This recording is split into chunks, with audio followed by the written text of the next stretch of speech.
Bonjour à tous, bienvenue dans cette nouvelle vidéo. Alors aujourd'hui, je vais vous parler de comment faire des cadeaux, ou comment offrir des cadeaux aux gens de manière aussi plus responsable, plus réfléchie, plus écologique, plus respectueuse de l'environnement.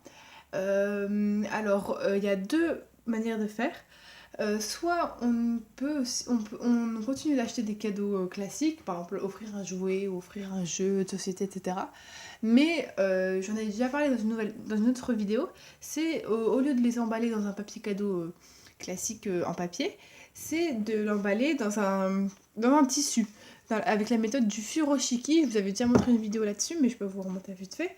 En fait, vous prenez votre objet. Bon, imaginons que c'est ça. Voilà, hop. Vous mettez un torchon dessus. Vous faites un petit nœud. Vous faites un petit nœud comme ça. Et vous faites un emballage comme ça, réutilisable. Vous pouvez en plus laisser l'emballage à la personne. Comme ça, elle pourra faire des cadeaux elle-même avec ce tissu. Là, vous pouvez prendre un tissu un peu plus glamour, on va dire, que celui que je viens de vous montrer.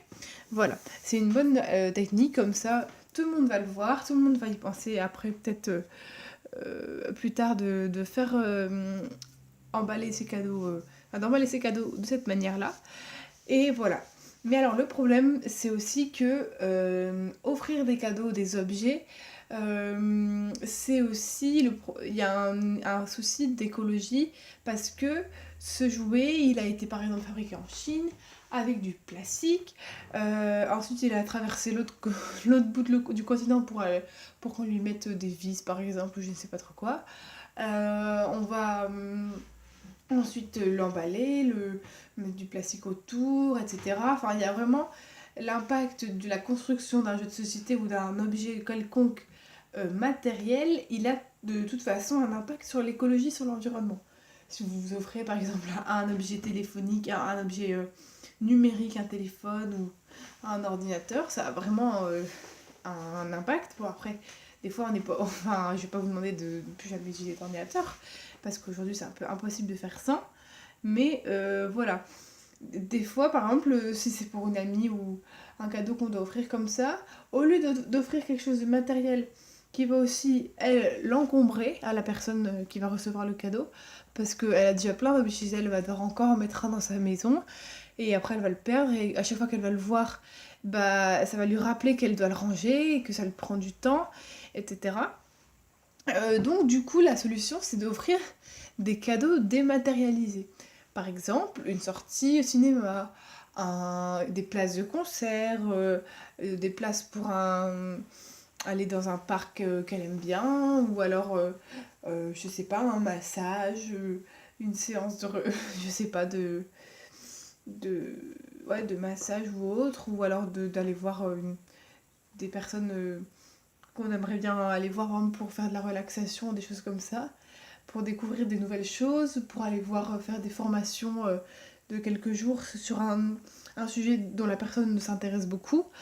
Et tout ça, c'est vraiment beaucoup mieux, on va dire, parce que vous offrez aussi du temps à la personne au lieu d'offrir juste un objet qui n'a pas de valeur. Vous pouvez aussi offrir à la personne un moment aussi, c'est ça que je voulais dire. Par exemple, si vous avez un talent en particulier que vous aimeriez bien faire partager et que la personne aussi souhaiterait, vous pouvez par exemple lui dire que vous lui offrez un bon pour aller un après-midi vous allez lui apprendre à jouer un instrument par exemple ou que vous savez très bien jouer. Et donc tout ça, ça va vraiment créer de la richesse et ça va faire comment dire, ça va donner un cadeau qui a beaucoup plus de valeur parce que la personne elle va s'en souvenir, alors que les cadeaux matériels à la fin d'une vie, bah c'est pas ça qui compte. Si votre maison elle brûle, après vous restez là mais pas votre maison. Enfin, je veux dire, tout ce que vous avez expérimenté, c'est ça qui fait la richesse de votre vie et qui reste dans votre cerveau, enfin dans votre tête, que plutôt des objets que vous allez emmagasiner à chaque fois, chaque année dans votre armoire et, auquel après vous allez devoir jeter ou vendre parce qu'il ne vous intéresse plus. Alors après, je fais pas de généralité, hein, vous faites comme vous voulez si vraiment il y a des cadeaux matériels qui vous intéressent. Mais voilà, c'est une réflexion pour vous donner des pistes aussi. On n'est pas toujours obligé d'offrir un cadeau matériel. offrir un cadeau immatériel, ça peut même faire plus plaisir. Et, et voilà, c'est une autre manière d'offrir des cadeaux. Après, peut-être souvent, c'est aussi connu hein, de faire ça, mais le faire encore plus, d'offrir des moments plutôt que des objets matériels. Voilà, ça crée plus de valeur dans une vie. Bon voilà, c'est une petite réflexion. J'espère que cette vidéo vous aura plu. Si vous avez des commentaires ou des remarques ou d'autres idées de cadeaux par exemple, vous pouvez les mettre dans les commentaires. Et moi sinon je vous dis à la prochaine.